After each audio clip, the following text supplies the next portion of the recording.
I don't have any questions. So is there any question that any of you here in the audience would like to ask the two candidates?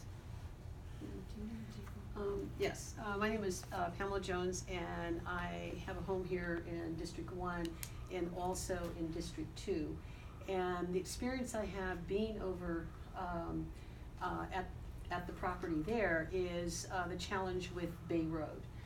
Bay Road, the communities of Lorelei, Flood Triangle, I forgot the other one. That's the only way that we can get out of our area. That backs up with traffic trying to get between Willow Road and Marsh Road. Currently, they're working on a project with the recreation site there, the flood park, and the city is working on their own plan. So I have a two-part question. One, how can the two intersect so that we have all of the programs in the community? And two, how are we going to manage traffic that's going to be coming here into the community because we have that service and they're not necessarily residents? Okay, I'm going to ask Kirsten to go first since you went first before. So what is the first part of the question? The first part is coordinating our Parks and Recreation Master Plan along with the Flood Park County Master Plan.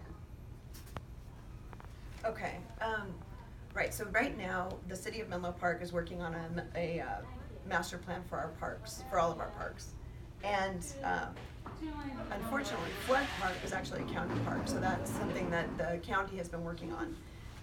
The county has held multiple meetings and design meetings and to look at what the prospect of a new redesigned flood park would look like. And fortunately, the county has a lot of money now to be able to spend on the park. As far as working with residents who live near Flood Park, what I've been doing is talking with the residents, a lot of them who have their houses that back Flood Park and want to see the major field moved to Bay Road instead of having it in the back of their houses. So we're looking at that, and we sent a letter in support of what the residents want.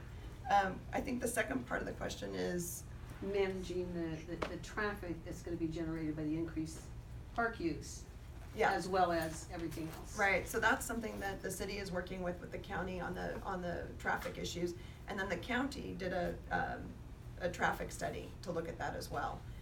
We are in the city of Menlo Park right now doing a transportation master plan, and we're looking at all of the roads in Menlo Park to make it easier, to find projects to make it easier for residents to be able to get around Menlo Park and to help people who are trying to get through Menlo Park get out of Menlo Park and back to their homes, especially in the evening commute hours.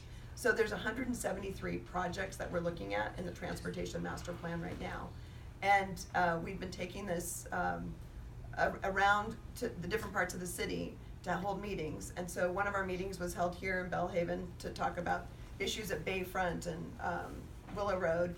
And then we've had a meeting at Laurel Upper, we've had a meeting downtown, and we'll have our next meeting in Sharon Heights.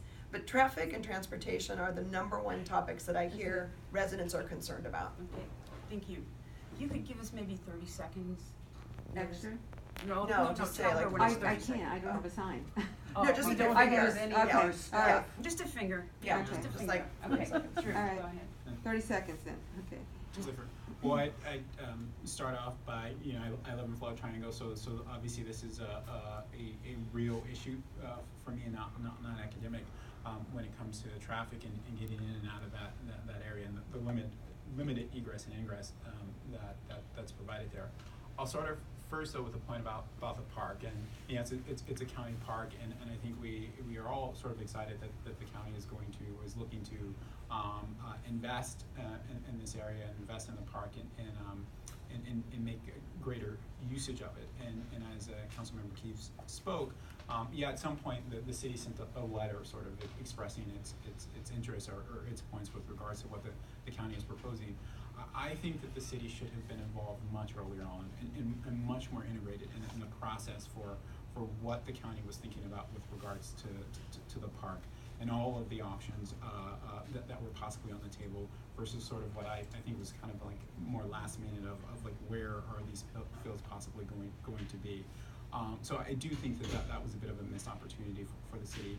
And also, another key factor over there is the flood school property, right?